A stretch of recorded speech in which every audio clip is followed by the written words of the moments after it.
امروز میخوایم با محصولات هدا الاین ایزی بیکش پوستمو کاور کنیم که ببینیم رو پوست چجوریه.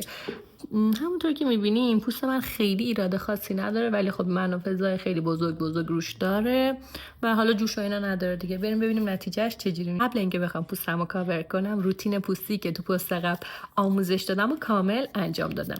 بعدش میریم سراغ پرایمر که من سایز مینیشو این سری گرفتم که اصلا ببینم چجوریه. پرایمرش از این مدلای سیلیکونیه. ببینید پرایمرهای سیلیکونی کلا باعث میشن پوست صافتر یا اسموسی اگه اشتباه تلفظ نکنم، یعنی میان پوست یه دسته رو صافتر نشون میدن بعد میکاپ. علتش هم اینه که باعث میشه پوست مات بشه و خب این منافذ و جای جوش و اینا کمتر دیده بشن. این نکته هم که تو پرایمر باید خیلی بهش دقت کنین اینه که فکر نکنین که حالا پرایمر چون یه چیز خوبیه یا مثلا کمک میکنه که پوستتون مات‌تر بشه یا جای جوشو کمتر نشون بده شما بیاین خیلی زیاد بزنید. پرایمر زیاد زدن باعث میشه که پوستتون یه سری وقتا اصلا نتیجه برعکس بگیرین، پوستتون بد بشه بعد میکاپ. یه وقتا بعد که کرم پود میزنین حالت پچی بشه یا تیکه تیکه بشه. پس پرایمر هم خیلی رو پوستتون نزنید، در حد اندازه. فقط رو جاهایی که منافذ دارم زدم، روی بینیمم نزدم، یه زدم روی پیشونی. بعد میرم سراغ کرم پودر. کرم پودر رو همیشه قبل از استفاده کامل تکون بدید. مهم نیست اصلا از چه مارکی از چه برندی، کامل تکون بدین که اون حالت دو فازش خارج شه. من شماره کرم پاف 260W گرفتم. بعد کرم رو روی، حالا من این صفحه ترکیب دارم میریزم، شما اگه نداری مهم نیست، روی در پالتی، روی جایی، حالا هر چیزی میتونین بریزین و بعد کرمو بزنین به صورتتون. من کلا مستقیم کرمو به صورتم نمیزنم. بعد با یه براش زبون گربه‌ای تخت میام کرمو میزنم به صورتم. از مرکز صورتم همیشه شروع میکنم چون همیشه بیشترین ایرادات این قسمته. نمیام از مثلا وسط این بالای پیشونی شروع کنم، دقیقاً از وسط صورت. کرمم کلا خیلی ببینید کم برمیدارم.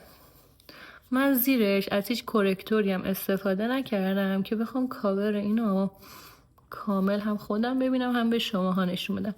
یه لایه نازک از کرم رو کل صورتم میزنم و بعد با بیوتی بلندر فیدش میکنم. یه نکته هم که موقع خرید کرم پود باید بهش خیلی دقت کنین این که حتما از توناژهای گرم استفاده کنین، اینطوری رو پوست خیلی خوشگل تر میشن. کرم پودرایی که خنثی یا رنگشون به سردی میره رو پوست خیلی خوب نمیشن. زدیم با بیوتی بلندری که کاملا نمدار شده و آبشو گرفتیم و الان فقط یه نم خیلی کوچیک داریم، مثلا ازش آب نمیشه که وقتی فشار میدیم. شروع میکنیم به فیکس کردن کرم پود روی صورت. توی این مرحله اصلا بیوتی بلندرت رو نکشیم و فقط به صورت تپ تپی روی صورت فیکسش کنیم. باشن کرم پودرش همونطور که میبینید خیلی سبکه و من خودم عاشق همچین کرم پودریم که اصلا رو پوست حالت سنگینی نداشته باشه. میبینید الان با اینکه خیلی هم کم زدم و یه لایه زدم، میتونید یعنی 2 لایه هم بزنید، حتی تبلیغات زده برای کاور بیشتر 2 لایه بزنید، یعنی یه لایه رو بزنید با بیوتی بلندر فیکس کنید بعد یه لایه دیگه. این که بذار بیام نزدیک که خیلی خوب مثلا رو صورتم خوابیده و ایرادات صورتم هم با یه لایه باز خوب پوشونه، در صورتی که زیرش اصلا کرکتور نزدم. اگه کرکتور یه قسمت هایی میزدیم کاورش باز بیشتر میشد. این کاور یه لایه اول دیدم در نظر بگین که من الان هیچ کانسیلر دور چشمم نزدم، هیچ کرمی هم نداره. میریم سراغ لایه دوم.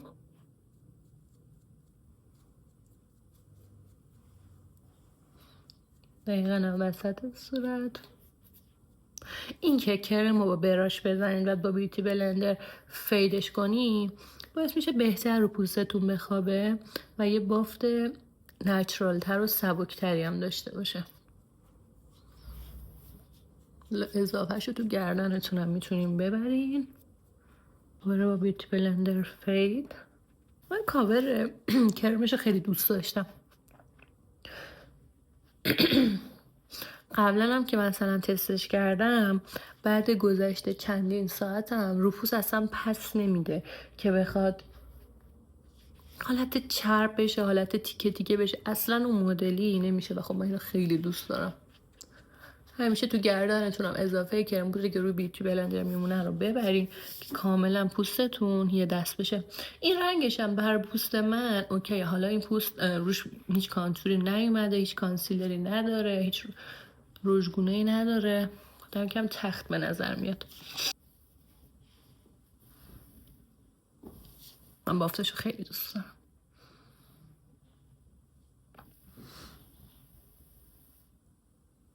نمی‌دونی چقدر پوست طبیعی شده. به نظر خودم که هم رو پوست خیلی طبیعی نشسته، هم حالا اون کاوری که باید میداده رو داده. یه کوچولو کانسیلرم زیر چشمم میزنم قبل اینکه بخوام پوستمو خوش کنم.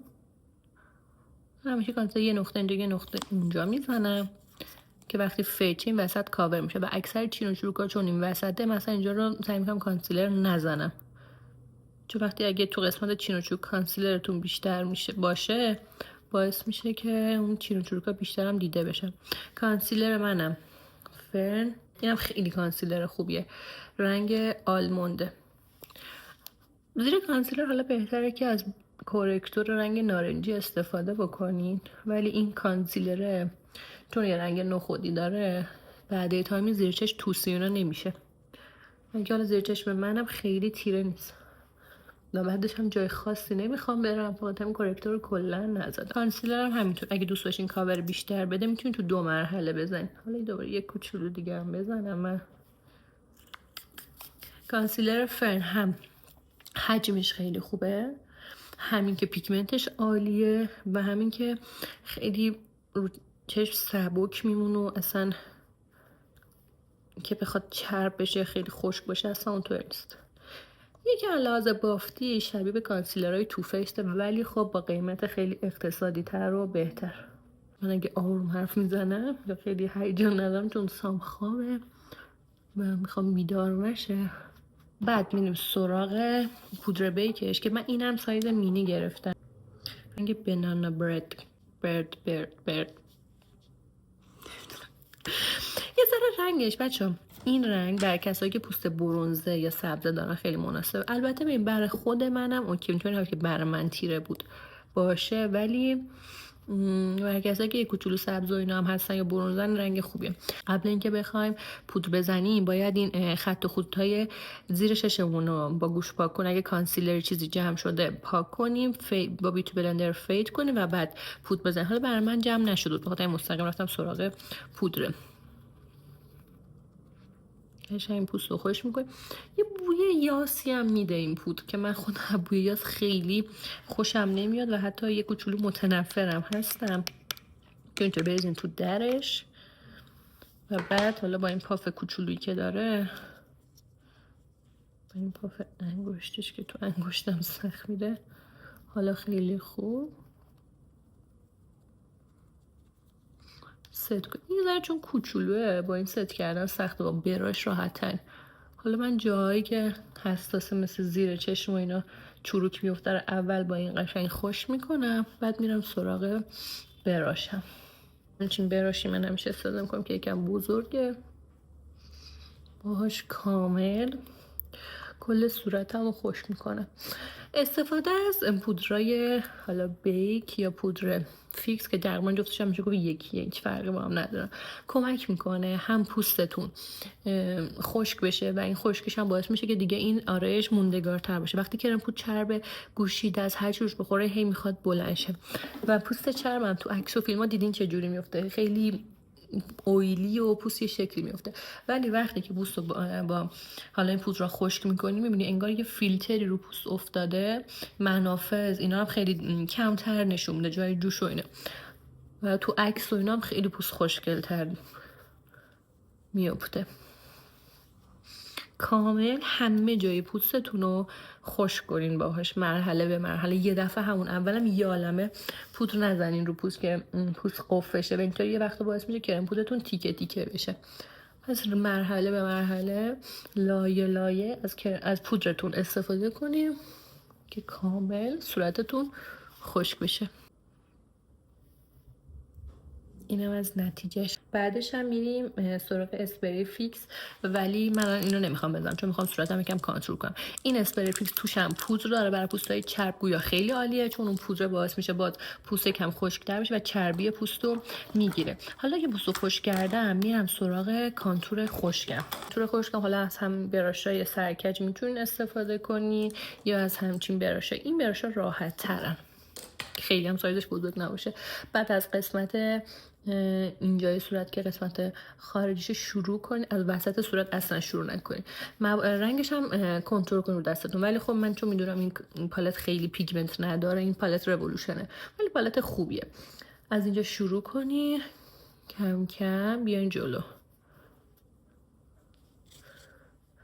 میبینی پوست انگار داره یه رنگ و روحی میگیره، یه بودی هم داره صورت میگیره. در این حال کانتورای پودری خیلی استفاده ازشون راحت و سریعه. حتی اگه خیلی هم میکاپ بلد نیستیم، استفاده از کانتورای پودری خیلی راحته. هم به پوست رنگ و لعابی میده، هم که به صورتتون بود میده، و هم که اصلا فیدشون خیلی سخت و عجیب غریب نیست. خط فکیتون هم زیرشون، یعنی آینه رو که رو بنگاه اینجا یه سایه افتاده، اینجا رو دوباره با کانتور پودری روش میرین که رو اون سایه اقراق کنین. اون قسمت رو هم دوباره کانتور میزنیم که باعث لیفت در، یعنی کشیده تر دیده شدن چشم ابروتون میشه.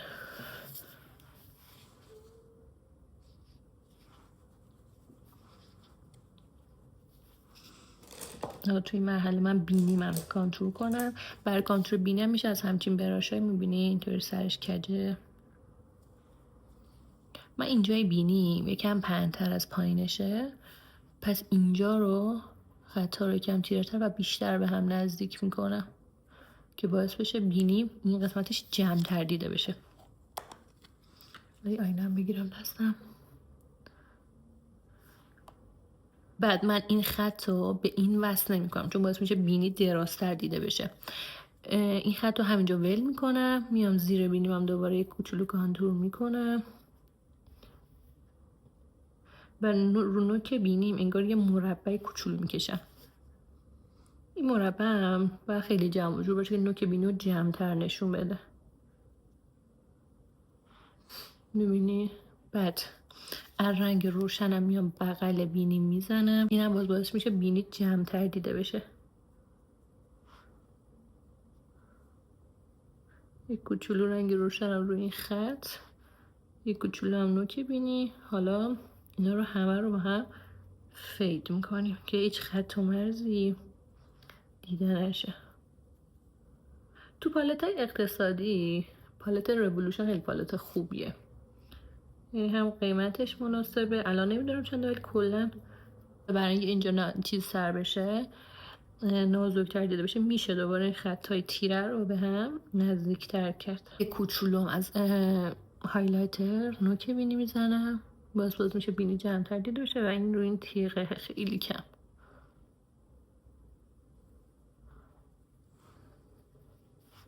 بعد از همین براشمون و از همون کانتور خشکمونه به عنوان سایه توی مرحله استفاده میکنم که یه بودی به پشت پلکم بده.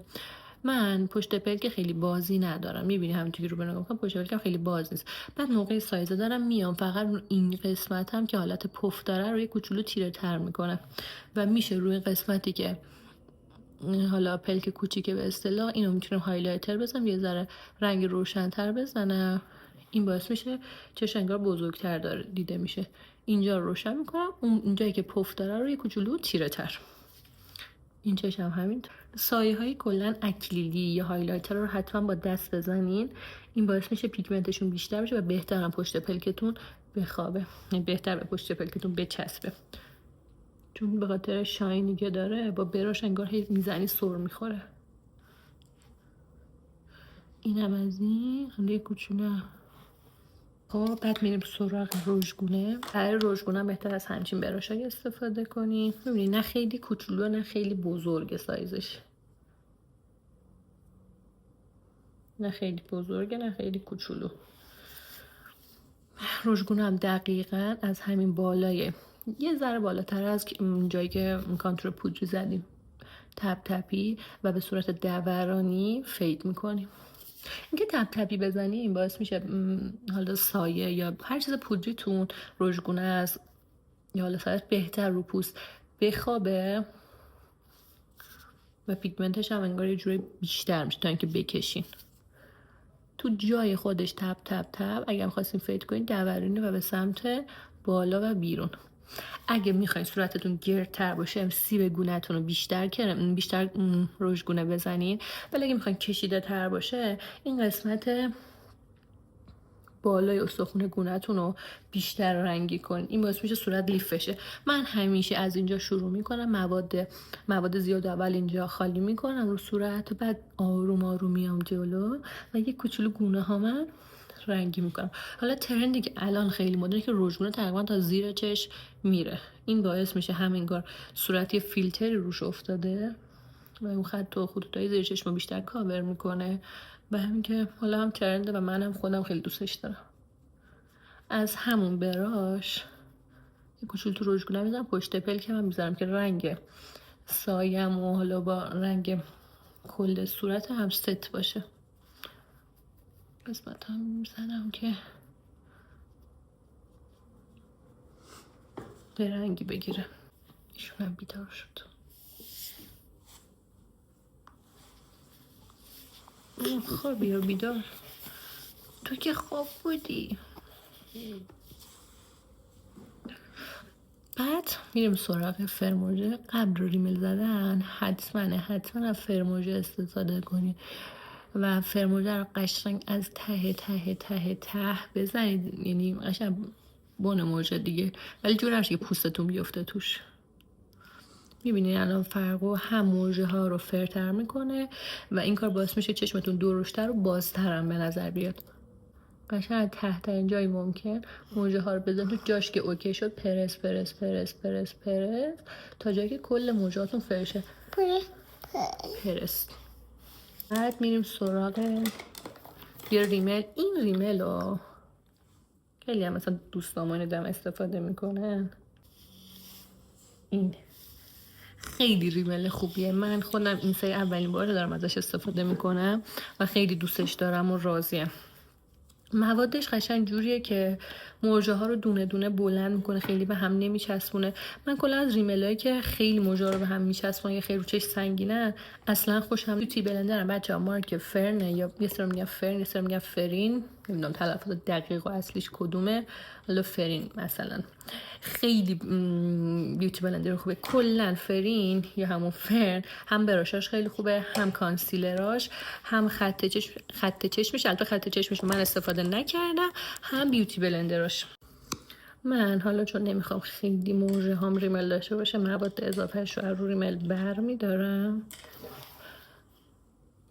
و از بن موجم خیلی آروم وقتی هم میزنم هم براشو دارم میچرخونم، براش ریملو، هم که یه کوچولو تکون میدم که همه موجه ها کامل رنگ بگیره.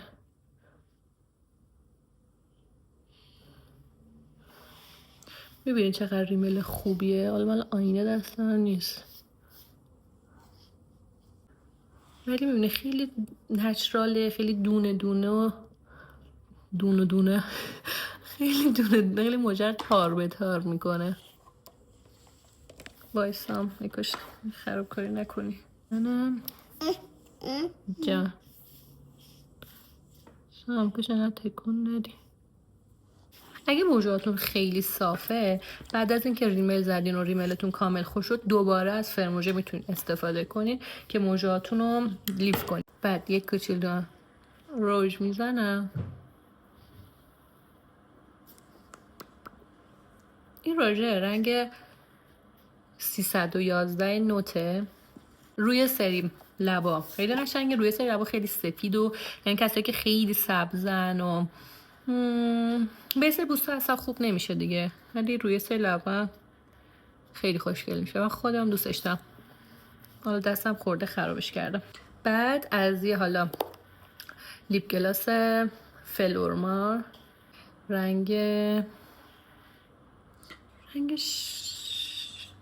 زیرش 024 خورده، نمیدونم این شماره رنگیش نه، ولی این هم خیلی خوشمزه است واقعا، هم که رو لب خیلی خوشگله. یه بوی شکلات وانیل میده، خیلی بوی وانیل داره، خیلی دوستش دارم.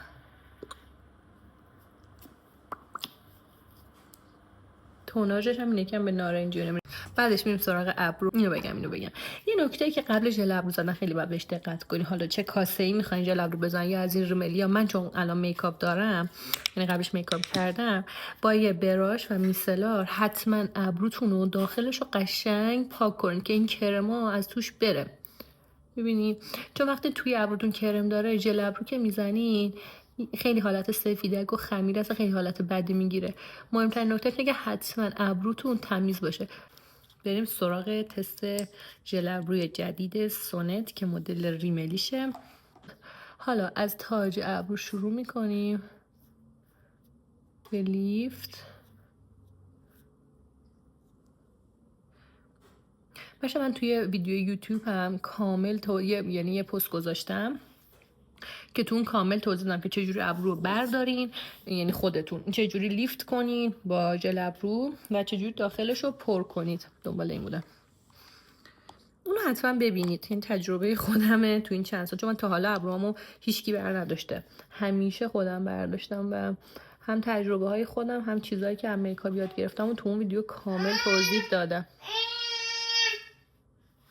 این از این. میبینین فرق دوتا ابرو وقتی لیف میشه، صورت اصلا انگار لیف میشه به سمت بالا، چشم بازتر میشه، اصلا خیلی خوشگل‌تر و خوش‌فرم‌تر میشه واقعا. حالا این ابرو اگه خوبم بتونی ژل ابروتون رو بزنی، مثلا این ابرو من شکستگی داره، میتونم خیلی اگه با حوصله ژل ابرو بزنم موها رو جوری شونه کنم که بیاد روی این شکستگی رو بگیره و اون حالت کچلیش ابی میره. دیگه الانم ابروهای خیلی سیخ سیخ و اینا کاملا هم مود افتاده.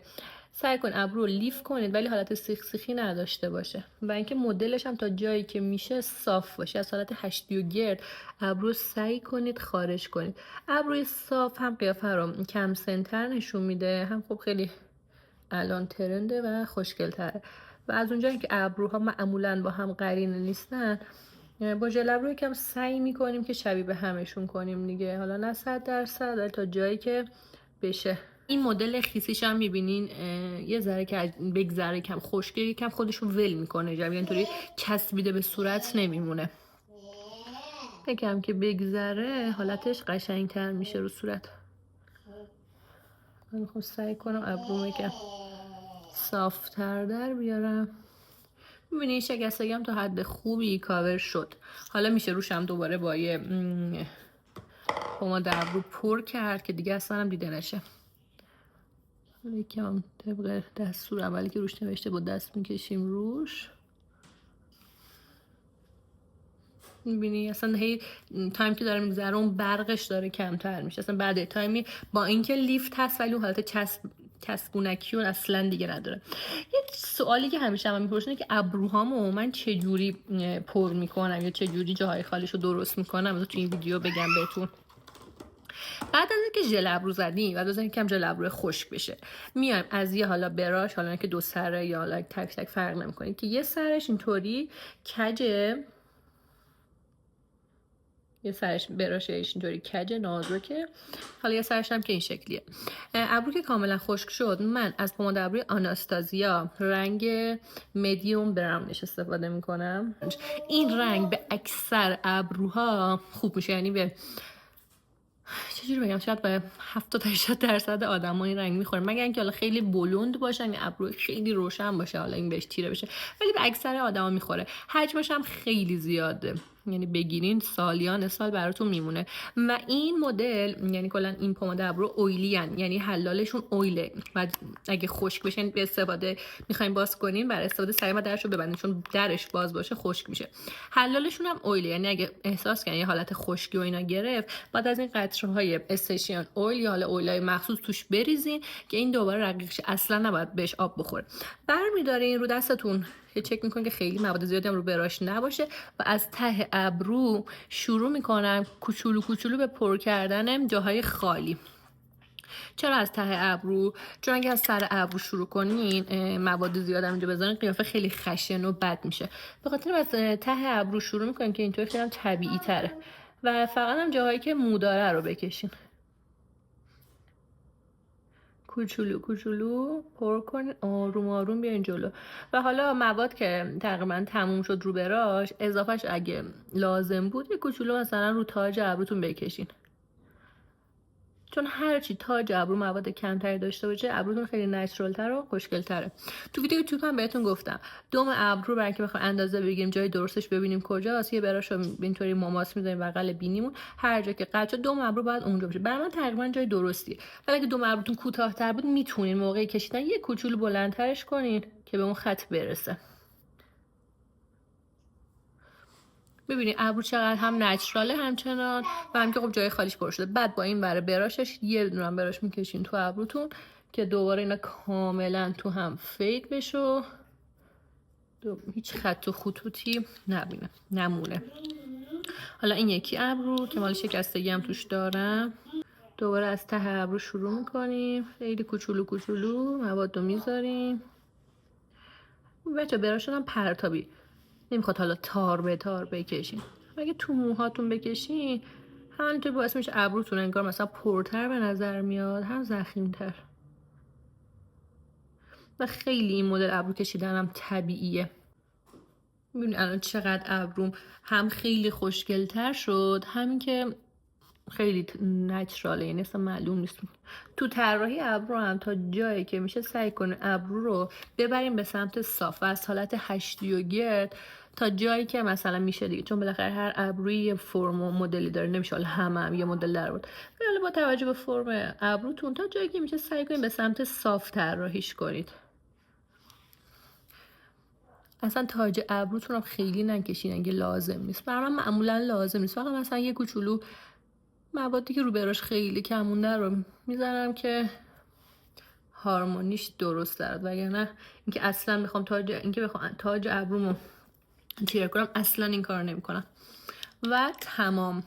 اینم از طراحی ابروم که گفتم به شما هم یاد بدم. و در آخر میریم سراغ اسپری فیکس هدا. باید کامل اینو تکون بدین قبل اینکه بخواین استفاده کنین. موقع اسپری فیکس زدن چشاتون رو ببندین ریلکس. فاصلش باید با صورت 20 تا 30 سانت باشه و از بالا، یعنی موقعی که دارین اسپری میکنین دستتون از بالا به پایین بکشین و به صورت شبنم صورتتون اسپری شه. نه خیلی فاصلش باید نزدیک باشه نه خیلی دور. چشاتون رو ببندین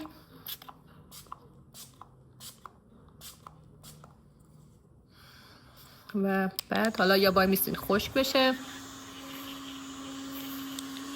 یا خشکش میکنید. تو این تایم شما باید ریلکس باشید و حرف نزنید. اگه حالا من چون دارم ویدیو میگیرم اگه تایمش خیلی طولانی نشه صحبت میکنم. صورتتون ریلکس که اینا کاملا تو جای خودشون خشک بشه.